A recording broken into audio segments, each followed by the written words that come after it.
This is Theo Goodman from dgenbet.com. Going to take a look at this card, UFC Orlando, and I've got a few picks for you. All right, let's check it out. The first fight I've got to pick in is Morris against Hill. Angela Hill has been doing well as of late, and she's got a little bit of hype behind her. She did really well in Invicta after getting, being dropped out of the UFC. Now she's back. Hill is really good at striking. She has improved her fighter IQ, and she even has started going for takedowns sometimes to mix it up a little bit. I don't think that's going to be enough against Morez, and I think Morez has value right now. The odds that she's at, let's check it out, what she's currently at, 2.3 or plus 130. I think there should be more of even, so I think there's definitely some value on that. And not only that, Morez is a very technical striker, very good at striking, and I see that definitely she can hang with Hill standing. I think even Hill might even try to take her down. I don't think that's going to be good either. Morris has also got a really good submission game. She's got a 4-inch reach advantage, not huge, but is a little bit because Morez does fight long. She uses really long arms, throws a jab out there, and I think she got robbed in her last fight, Morez. Anyway, I think that you're getting good value at plus 130 for Morez in this fight. I'm going to take Morez. That's definitely my pick on that one. The next one I'm going to give a pick for is OSP against Latafi. I mean, just look at these guys. They look like they're going to knock someone out. They definitely both have power to knock people out. And I think that is what's going to happen. Sometimes when you get two guys that are really powerful, they cancel each other out and it just goes the distance and they're both really cautious. I don't think that's going to happen.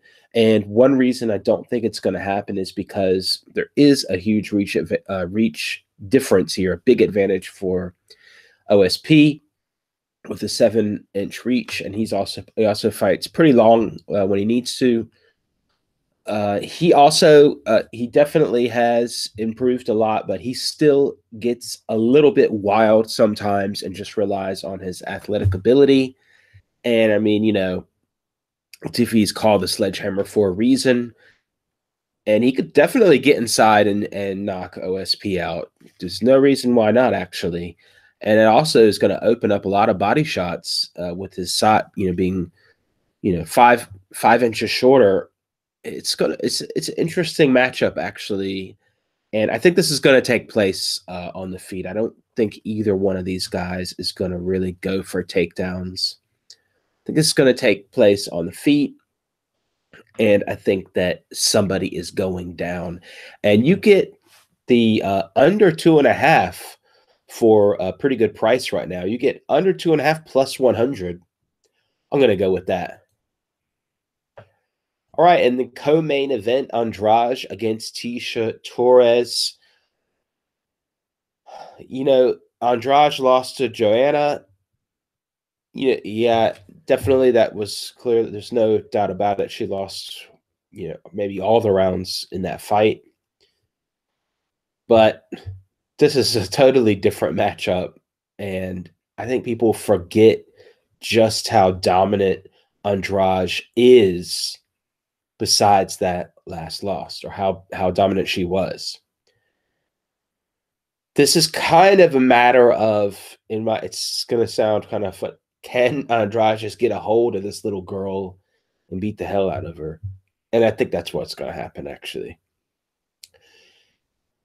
Andrade fought Angela Hill, who we just previewed another fight, and it was really hard for her to quarter Hill.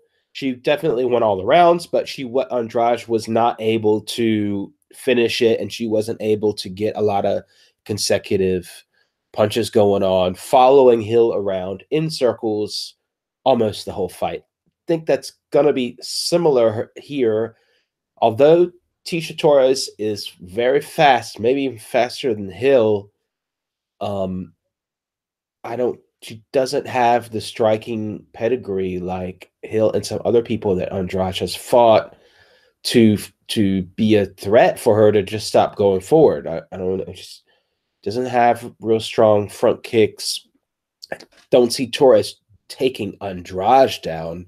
Tisha Torres does have good wrestling, but I really don't see her wanting to do that. I mean, Tisha Torres, her path to victory is staying on the outside and throwing a lot of volume. I think that Andrade at some point is going to corner her off and just beat the hell out of her. And the odds makers totally disagree in the sense that the under 2.5 is plus 210, 3.1. I think that's great value. I'm going to go for that. And I might even throw some prop bets like it doesn't go the distance and Andrade minus 3.5 handicap. But is a main pick just under 2.5 in that fight. All right, those are the three fights I really like to bet on. Was thinking about maybe betting the Belizean Bruiser here and fading McMahon on this one, but I'm not 100% convinced. And yeah, I'm also not sure who's going to win this OSP Tiffy fight. So I'm just going to go with the under. But there's definitely some interesting fights here. Saunders, Joban, another interesting one. But those are my three picks for this one. And put your comments below. Tell me what you think. Tell me if you agree, disagree. Tell me if you think I'm full of shit. Love to hear it. Give me a like, subscribe, share, and all that. Thanks a lot for watching.